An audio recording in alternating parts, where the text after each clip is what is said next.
Hello and welcome to everybody. Can I ask if you hear me? Can somebody raise the hand, please, in the audience? Yes, fantastic. Yeah, thank you. Not so many. Excellent. Thank you very much. So welcome to this year's IHES conference. And I'm really enthused because we have quite a program, and I hope that you really, truly enjoy what will be going on here over the next days, because we made quite an effort with all the different speakers and the panelists and the chairs to make it a truly exciting event. And also you have the opportunity to engage with each other. I already saw that some of you are in the Wonder Me room. So there you can connect with each other. You can share your thoughts. Basically, also you can share camera and microphone so you can really talk, which of course in a webinar is not possible, as you know. So in the end, there should be a lot going on for you over the next 2 days. It will be quite a marathon. We go through a lot of sessions today, and we start with the first session at 2 o'clock or at 1 o'clock about the landscape of internationalization and the whole opportunities that are there that we can explore. And it will talk about the first aspect of the IHES project, the report. And in general, if you like the conference, of course, please tweet. Yes, you know, it's if we do good things and nobody knows about it, it's of no use to anybody. So it's really helpful if you tweet about it, if you help us to spread the word and get it out there. Use the hashtag IHES2021 for that, please. And otherwise, just relax, be in a good mood. And what we will try to do, maybe I give you just an overlook over the program of the next days, so to speak. And that is that we start today, as I said, with the IHES report. We will then move into a key panel, which will focus on the Sustainable Development Goals and how that relates. We will then have the first stream under the chair of Raika about inclusion and educating the public. We will move then towards the second stream, chaired by Janet, on the question of towards global citizens. And then we will go into 2 sessions by our partners, one by the Polish national agencies on bold decision in times of crisis, the Polish experience. And the closing session for today will be coordinated by the British Council, and that will be on the power of higher education partnerships in a dynamic context, the experience of the new UK-Greece international higher education program. So we have a wide variety of activities, which is good. And I truly wish you a successful and an interesting and exciting conference. And I will be back with you in a few minutes when we start the first session.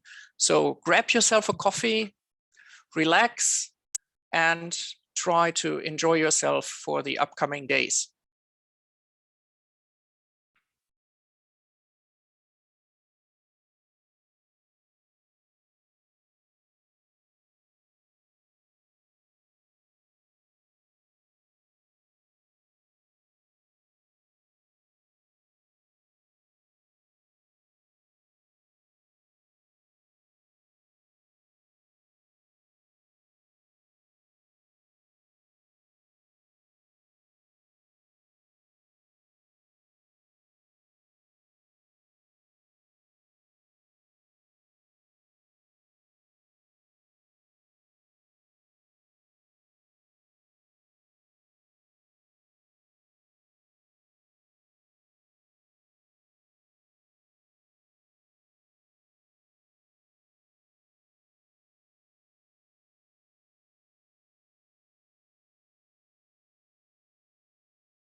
So there we are.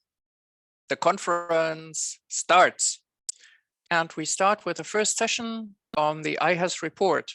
And I would say without further ado, I stop sharing and I pass over to Martin. Thank you very much, Uwe. I will start sharing my screen now.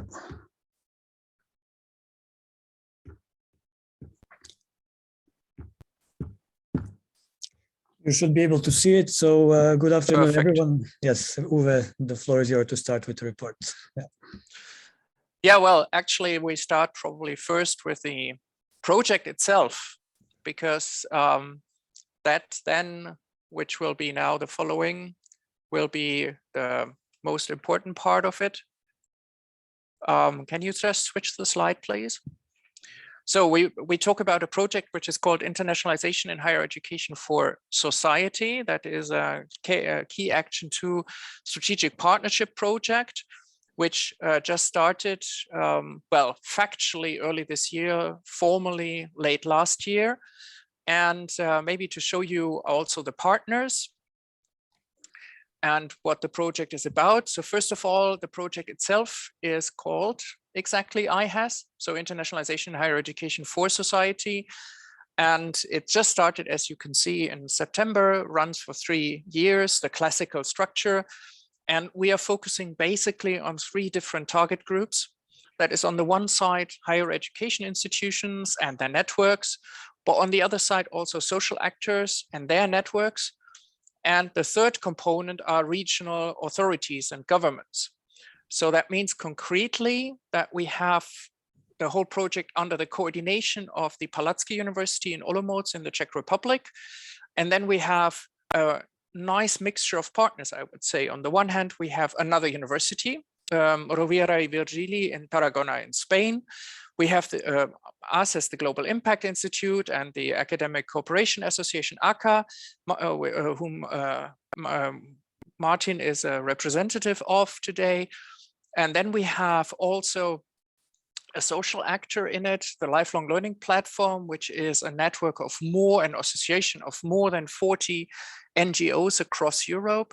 We have the Department de Empresa y Coneixement in Catalonia, which is the regional authority in Catalonia, so cooperating with the university there.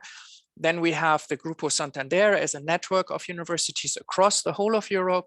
And we have Olomoucký Kraj, which is the regional authority counterpartner for the Palacký University. So it's as you can see, it's a really kind of nice mixture across different sectors of society. And on top of that, we have 3 associated partners. That's the Catalan Association of Public Universities, ACUP, that's the Alliance of Centers for International Relations in the Czech Republic, and the Erasmus Student Network, both on the local level and on the national level. So that's a kind of nice mixture. Now, what makes the project itself innovative? Well, first of all, that we bring together 3 really different players, which in this constellation are usually not combined in projects. And I can tell you now, I think Martin agrees from the experience of the first year, that this diversity is less challenging than promising, because in the end, it really leads to very different views on the topics we have, on the questions we have. But we also do something that we bring together internationalization and social engagement more than it is so far systematically done. Some of you might have seen the DAD study that was conducted under my lead together with Hans de Witt, Betty Lesk and Elspeth Jones for the DAD last year. And basically the project report we talk about today is a follow-up on that. But literally speaking, this is just the first time that, to our knowledge, an EU project is specifically focusing on this aspect. There are other projects like the TEFSA project, which of course focus very much on civic engagement, but this is in a certain way looking at how the potential of internationalization can be activated to the benefit and advantage of society around the universities. This third, really, I think, quite innovative approach is that we use regional labs, and you can hear something about the 2 labs in Catalonia and in Olomoucký Kraj tomorrow morning at 9 o'clock when they are represented by the two universities, because this allows us to not just do something and hope for the best, but really test them seriously with everything that is related to that, including measuring. And lastly, it is also that we address something which is often more neglected when we talk about internationalization. So we look at issues that are related more to the bigger society in terms of how can we develop a mindset of global citizens outside the universities? How can we engage the normal public in this whole debate?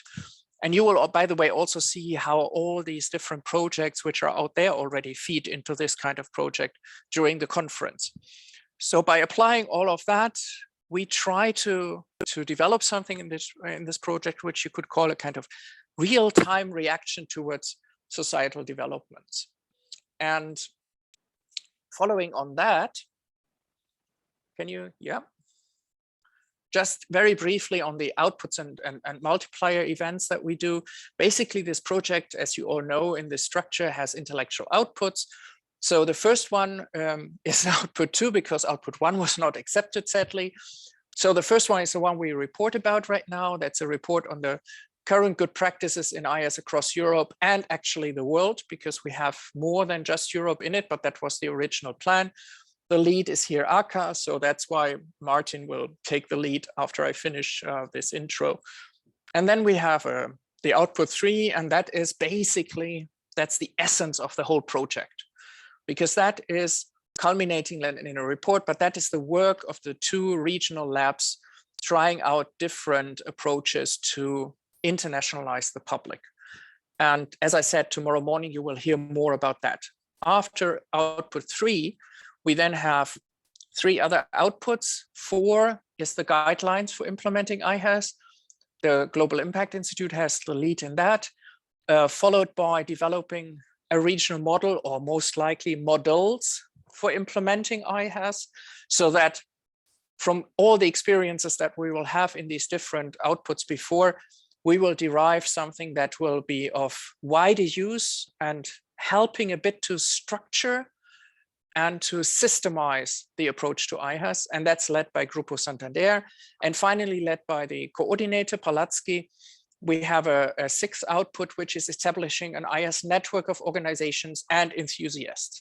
So that is something that is also already in the development phase. And the idea is that this will carry the project beyond its financial support time with the European Union. So that is, in a nutshell, what we do in terms of outputs. But you can also get engaged, and you can get engaged in the multiplier events. Can you just click further, please? So that you have basically the opportunity then to engage in 3 multiplier events. That is the one is the last one is the final conference, but then there will be also an open seminar in Catalonia, and there will be an open seminar in the Olomouc region. And I would just recommend that you follow the website. I will put the website link into the chat, and then you can go from there and just simply follow us and check out what is all happening. Without further ado, I think that's enough about the general project. Martin, tell us about the results. Thanks, Uwe, for the nice introduction to the conference and to the project. I will speak now in more depth about the mapping that we have done of the IHES activities throughout Europe, but we have also tried to reach out to those beyond Europe, especially. And also, I'm happy to see that some of them will be speaking today in the conference.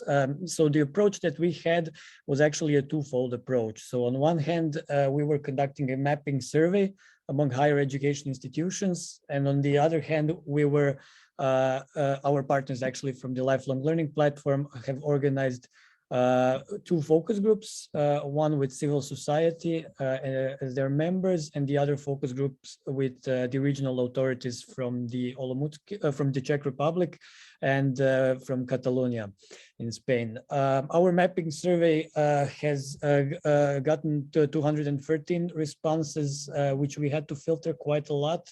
and we have only used 69 of those activities reported in the actual analysis and in the report, because we were quite cautious about what we want to analyze and what not, especially because IHES is sort of a new approach to combining internationalization and societal engagement. So we didn't want to put anything in the reports. We were just basically trying to focus on those who fulfill some of the criteria that we have established, and I will talk about them a bit later. So in the report, both of those perspectives were informing each other, and basically they were doing so by using the IHES metrics that I will talk about in a moment.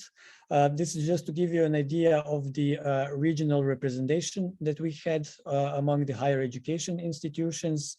So we have an overrepresentation of European activities in the report, but also we have managed to gather some from Africa, from South and Central America, and also from Asia. In terms of the European representation, I think we are sort of in a balance between Western, Southern, Central and Eastern and Northern Europe. So I think there for Europe, we have quite a good balance of the representation. And as I've mentioned, we have asked for, we were hoping actually to get the responses from different types of higher education institutions and from different sizes. And there, in the terms of size, I think we have a nice share of the, let's say, large higher education institutions with many international students, or those who could be characterized as medium-sized, and those who are smaller in terms of their size. When it comes to the higher education institution types, we there have an over representation of the what we would call traditional universities, followed by universities of applied sciences, and also some other types. Those are mostly art schools.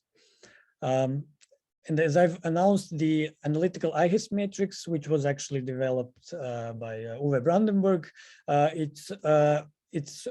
we have used this as sort of a methodological tool to help us systematize and analyze the information gathered there, and it involves it asks for different goals, movement between higher education institutions and society, dimensions of internationalization at the institutions, also external target groups, actors at higher education institutions, and beneficiaries. What you see in front of you is just an overview of the matrix, and I will go into more depth and I will run you through it and through the results that we have gotten in the survey. Maybe just to throw in for the matrix, it's also important to know it's a matrix of opportunities for you. So it never means that one has to do all of it, or that it has to be, if you take one goal, you also can only have one target group. And a second just important detail is that among the goals, basically you have the set of the public goals, the set of the social justice aspects, and then also economic goals. So it varies in the type of orientation you have, and that is then also reflected in results. So it's a matrix of opportunities where you can then position yourself with your interests and your activities. Exactly, and we will also speak later more on the impact or the perceived impact that we have asked about. So having a lot of dimensions or goals in the matrix doesn't necessarily mean that the activity is impactful. So this is more of a systematized approach to see where one is at and what could be some possible opportunities for further developing of those activities. And it also helped us a lot in the analysis of the result. So if I move on now, yeah. So I will start with the external target groups or the societal actors that we have asked about. So sorry, Uwe. What's the problem? There's no, I heard some noise, but if you can hear me well, then okay. Go ahead. Okay, thank you. So when we were asking about the relevance of the offered external target groups, and there the most important ones were municipalities, local and regional institutions, and so on, followed by representatives of civil society and the other groups in the sectors, sort of as yes, friends of students, youth, enterprises, and companies. And then what's interesting in those results is that most of the external target groups, actually the most relevant ones, are the local ones, while the less relevant target groups were the ones abroad, as you can see there, refugees abroad or communities abroad. And I think this tells a lot about the activities which we were surveying, that they are focusing more actually on the local target groups. Well, actually what we are also proposing and advocating to do is to think of the diversifying those target groups, and perhaps to try to target those groups who are in the country different than the higher education institutions. There were also some interesting regional trends when we compare them to the general data set. So for example, the companies or different enterprises are less relevant in Southern Europe, and then to especially Northern and Western Europe, but also refugees and international communities are more relevant in Southern Europe and much less so in Central and Eastern Europe. And then in Central and Eastern Europe, school pupils and teachers are more relevant than in other countries, in other parts of Europe, for examples. And then when it comes to external target groups and the way of working it with them, we got some nice feedback from the focus groups by the regional authorities and also by the civil society, where they are actually advocating to increase the links between the existing links, but also to create the new links between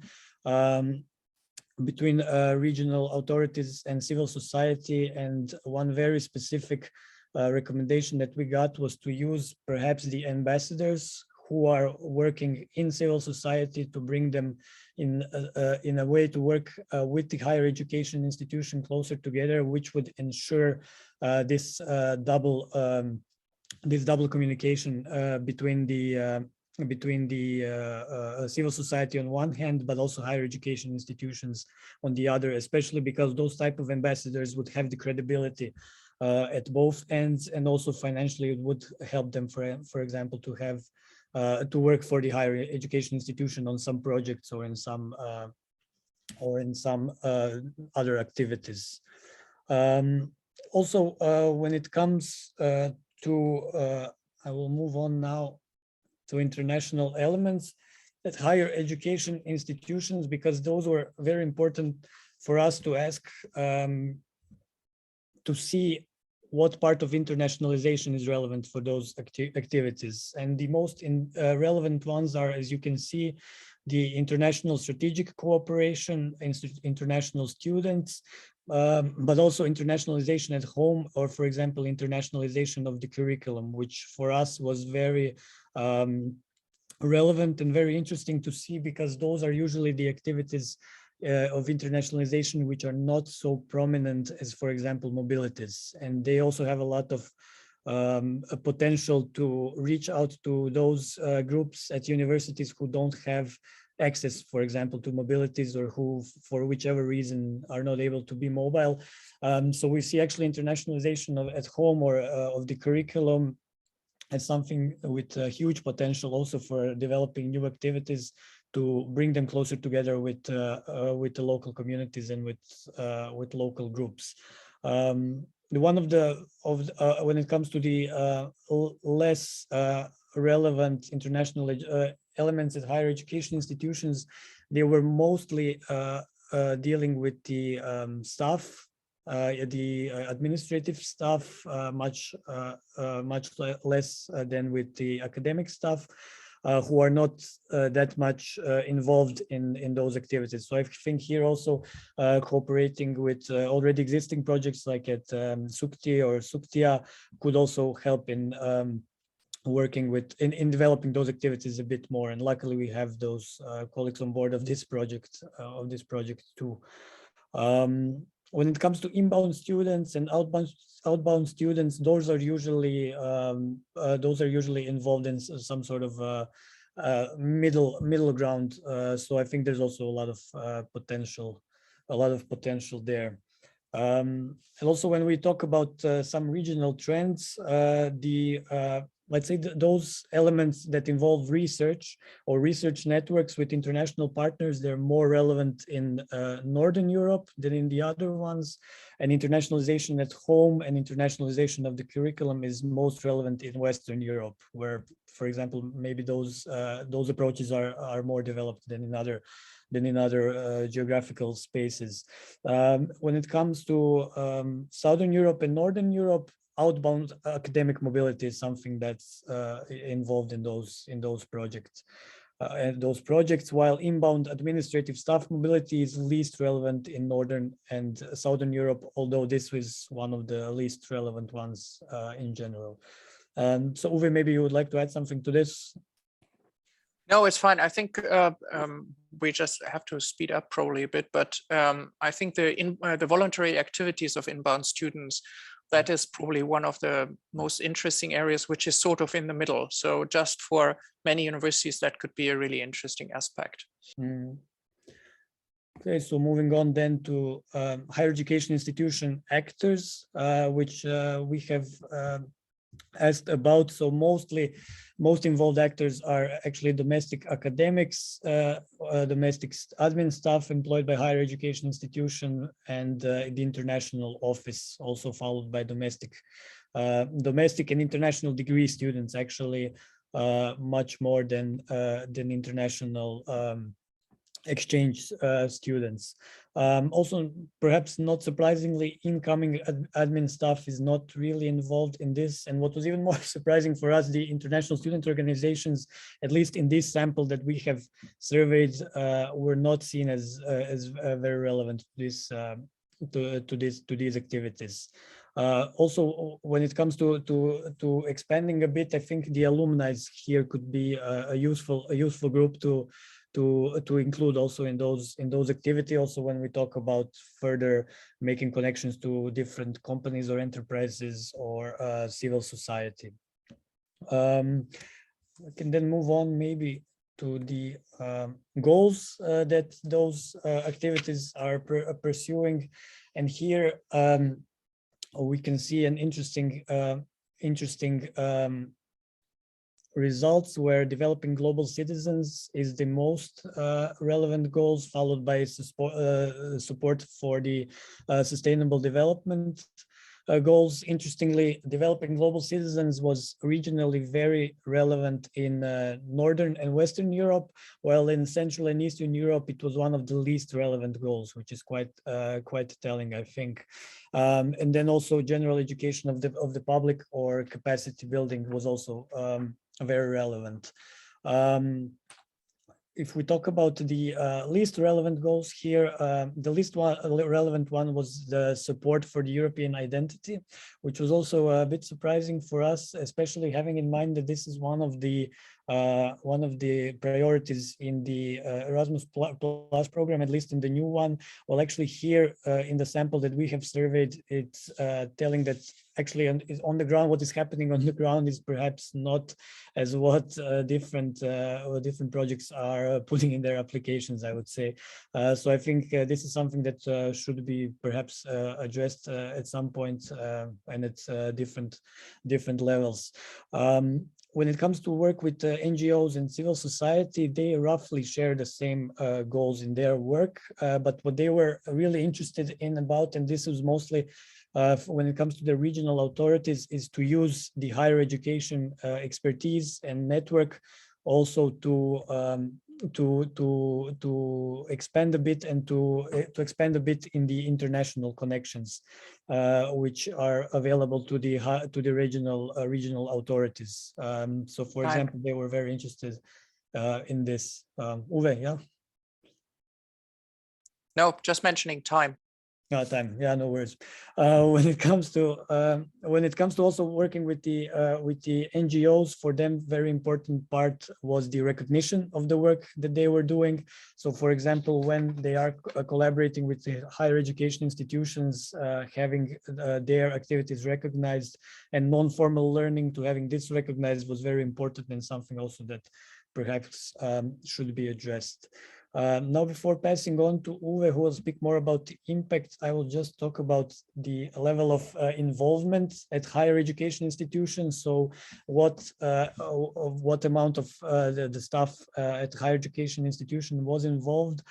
The holistic involvement, where the IHES is a planned and strategic approach, was said to be involved in roughly 50% of the examples, followed by a partial approach. So, for example, the IHES activities would be under management of individual departments or chairs or faculties, and individual ones were at 6%. And actually, these results are higher than in the IHES study, which Uwe mentioned, where those were either close to this or slightly lower. So what we are seeing is some trend that we are going more towards a holistic approach rather than the individual one.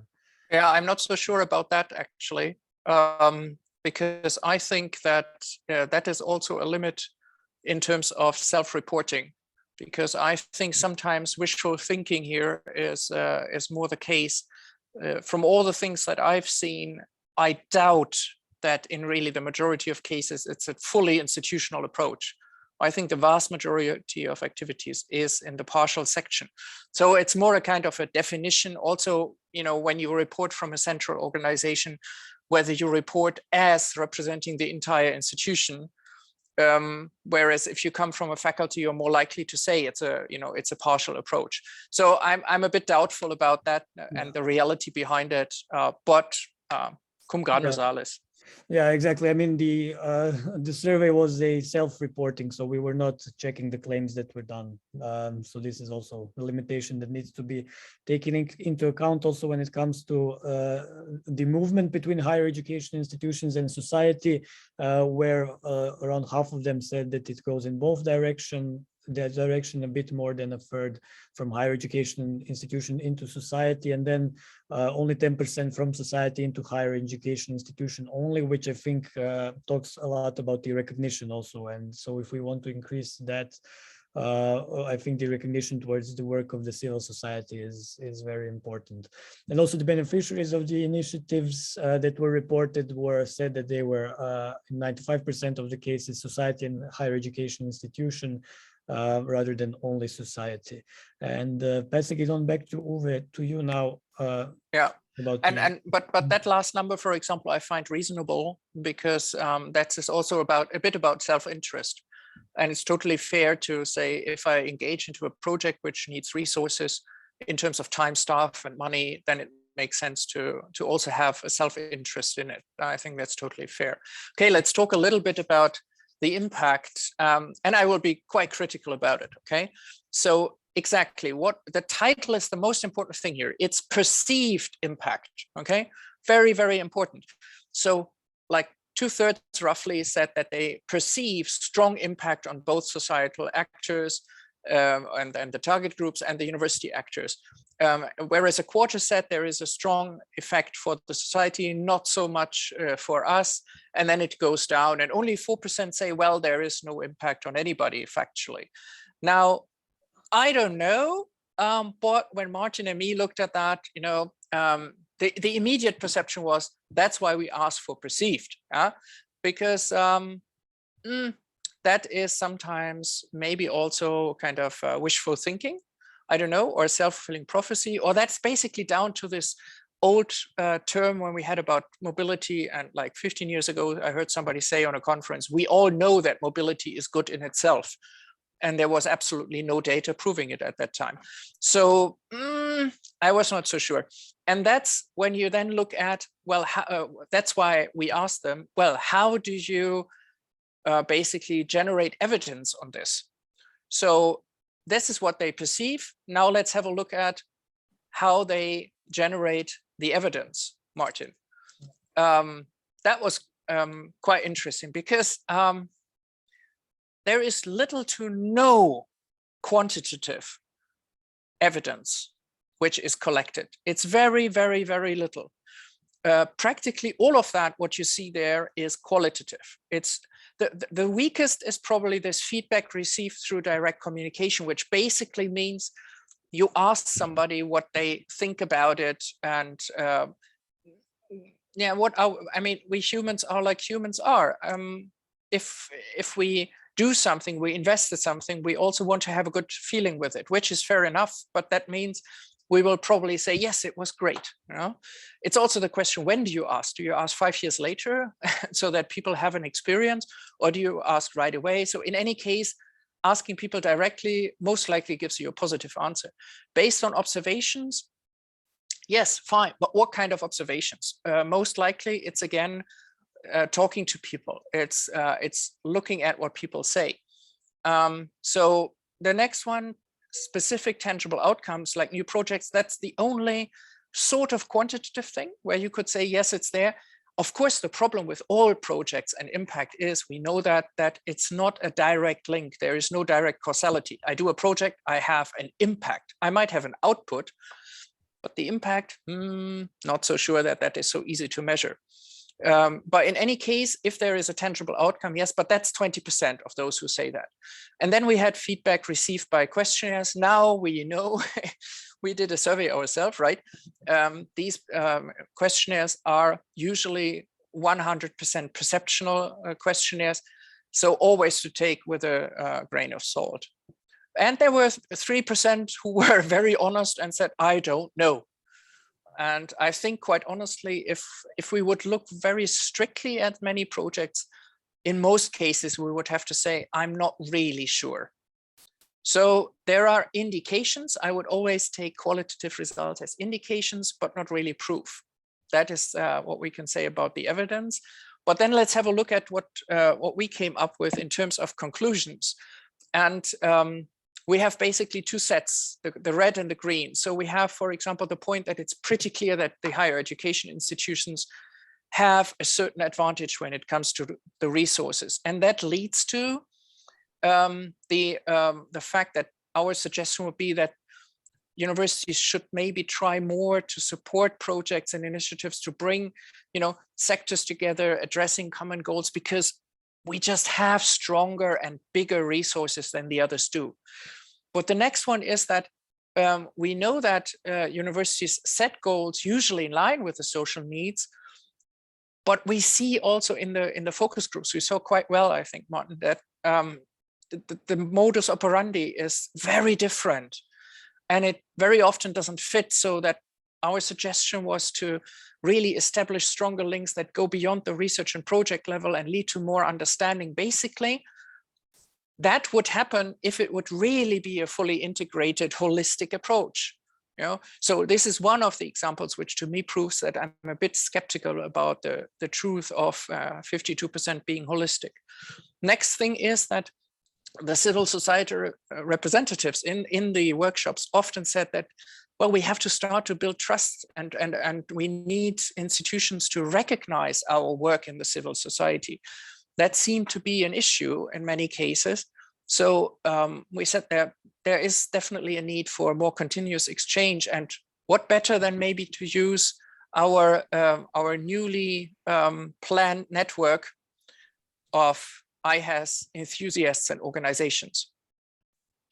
Another thing was, of course, that we see that the institutional players have also,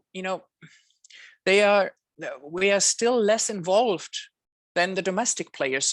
So basically, the whole kind of, we are so focusing on mobility normally, and practically outbound mobility is the focus of internationalization, most institutions, but not when it comes to IHES. When it comes to IHES, it's internationalization at home. So on the one hand, that is, of course, a strong call, but also it's a strong call for using, the ones who go arrive somewhere. So what is outbound mobility on one side is inbound mobility on the other, and internationalization at home on the other, so that we just simply use it more to bring the global to the local, with being active when we send people out to talk to our partner in the other country and say, hey, how can we engage? I mean, we know that already, that it happens in internships. Next is then the final one is that we see that the internationalization at home activities are predominant. And that's totally reasonable approach. Exactly, it's important because internationalization at home so far is not a focus. But we would still push a little bit to give the IHES abroad activities like service learning abroad, maybe also some more room. That's it from my side. And I think then we should quickly close with the next slides. Thanks. Yeah, I'll just quickly run for some inspiring practice, which a lot of them will be presented here also, so I will not go into depth. So what we have seen was this citizen science, nice program in Denmark, which brings a lot of different international actors together with local researchers in citizen science. Then we have a nice town and gown network in Africa, which we will hear more about. And also, especially when it comes to the target groups abroad, we have a nice example from KU Leuven. Also the one that brings in different international and local actors is the support for refugees and people from conflict areas from the University of Barcelona. And we have a nice project also, a collaboration with universities from Bosnia and Herzegovina and Norway when it comes to urbanism and architecture. We will hear more about that too. There's also a nice adult literacy program at the Zambia Catholic universities, which is kind of using the international connections to bring them, to bring the benefits to the local communities. And also there is a nice project on how to bring in international academics and researchers to involve them into debates on some local issues in Argentina. So we'll hear more about some of those later in the program. And with this, I think we can conclude our presentation. Uwe, I will share the link to the report. Yeah, that's a good idea. That's a good idea. And I would say we open the floor for questions. And let me do something innovative. We just do it now that if somebody wants to say something, please raise your hand. I just divert from the normal webinar approach. And I will try to allow you to speak. So does somebody has a question or a comment to make? Then please raise your hand. Because you can also, of course, if you want to stay kind of more hidden, you can use the Q&A function and just kind of deposit a question to us. But come on, this is now like, look, we have to imagine that we would all be in a conference, right? And then we would just here stand or sit at this table in front of the room. You are in the room. And now you can engage with us. So take the opportunity. And while we wait for that, Martin, in all the things that you did, oh, no, before I talk, we already have somebody. Yes, I allow you to talk. So please. Yeah, hi, this is Outi from Finland. I would like, you had some very interesting information on the regional differences on your in your speech, but they were not available on the slides. That will you be able to share later on some information on that? Because well, it's all in the report. You can download the report on the project website. It's all in there. Okay, so it's more extended than the slides. Oh yes, a lot more. Yeah, it's more. Okay, this is more of great. a condensed version. I have just put a link in the chat for everyone, so you please go ahead and have a look at the report. And if you want to discuss anything into more detail, please get in touch with me. I think my email is on the project website. Okay, so thank you. It was very interesting. Yeah, thanks. Okay, I disable you again. I'm sorry. No. So you were saying, Uwe? Yeah, I just wanted to say that if you would have to say what was the most surprising thing when you did the analysis and then the writing, what was it kind of for you personally or for the team? Well, for me, perhaps the surprising thing was when I saw that the internationalization at home and internationalization of the curriculum were quite high on the list of the relevance, because I was not really expecting this, as they are not so much yet in the mainstream, I think. And I was happy to see this also from the inclusion point of view, that because I think with IHES, what's one of the big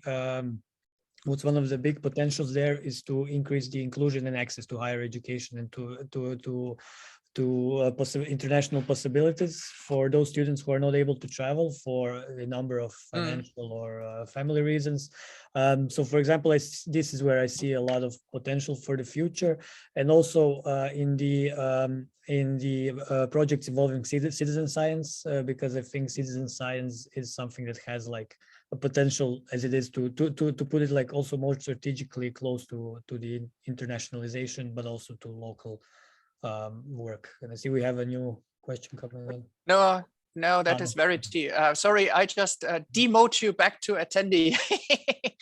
that is interesting, maybe also for the others here. That happens with Zoom automatically when you are invited as a panelist. You end up suddenly on the panel. I always compare that to, imagine in a real conference, you would sit there, you would talk, and suddenly somebody, like in Star Trek, would like say, zoom up on stage, and you would wonder, what are you doing here? This is because your computer is very clever and reminded you. I saw Petronella, you had your hands up, you wanted to talk, but then you lowered it again. If the lowering was a mistake, please raise it again. Otherwise, it's totally fine. Of course, yeah, you don't have to. I just saw you had a raised hand. Yeah, for me, I just wanted to reply to what you said on this issue of internationalization at home versus mobility. Yeah, I found, for me, it was interesting. It was not surprising, and then yet surprising, because it was not so surprising because, of course, we know that IS activities are a small minority within all the activities of internationalization. So in that case, if one combines it with the fact that it is just much easier if you do anything to do something at home, it also is more kind of naturally occurring, because you step out of the university, you're engaged with society, and then boom, something happens. But on the other hand, it is also, in a certain way, it is surprising because we have such a focus on mobility, where, I mean, I said that in different talks, that on average, we can say that we invest 80% of our budgets into basically 10% of the students, because at best we make 10% of the students mobile. So whereas only 20% go into internationalization at home. So factually, of course, it's a huge opportunity to make internationalization at home more interesting. What I found also quite fascinating, honestly, was the degree to which, you remember when it was in these activities, the online activities were pretty high up. They were in the top 3,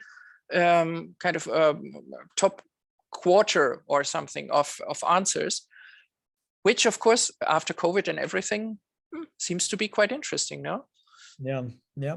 We have a question actually in the Q&A, so maybe we still have 10 minutes. So the question is there a difference in interest between regions due to some detected reason, or is it a question of institutional capabilities? Well, what we know is what we got from the survey. So, I mean, I could have some assumptions about this, but we don't have any data that we looked into.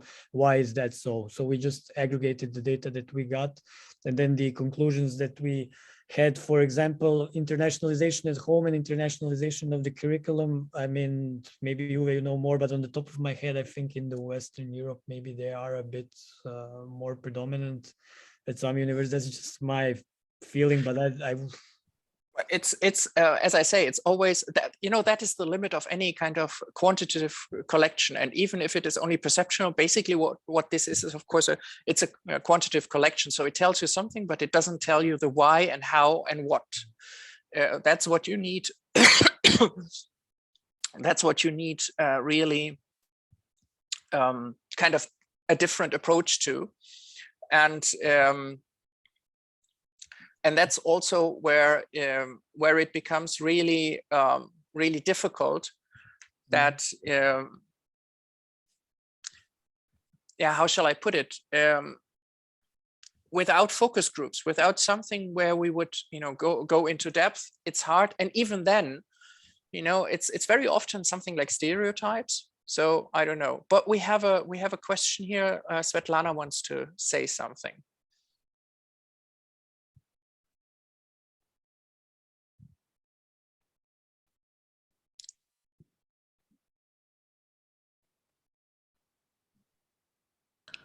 Hello, my name is Svetlana Shenderova. I am from Tampere University, Finland, and being a specialist in EU, Russia, and Finland-Russia internationalization, I wonder how many Russian universities did you did answer on your questionnaire, and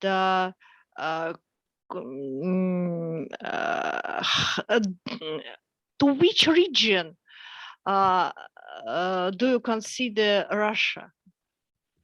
How do you consider Russia? As a European country or as a country from the other region? Thank you.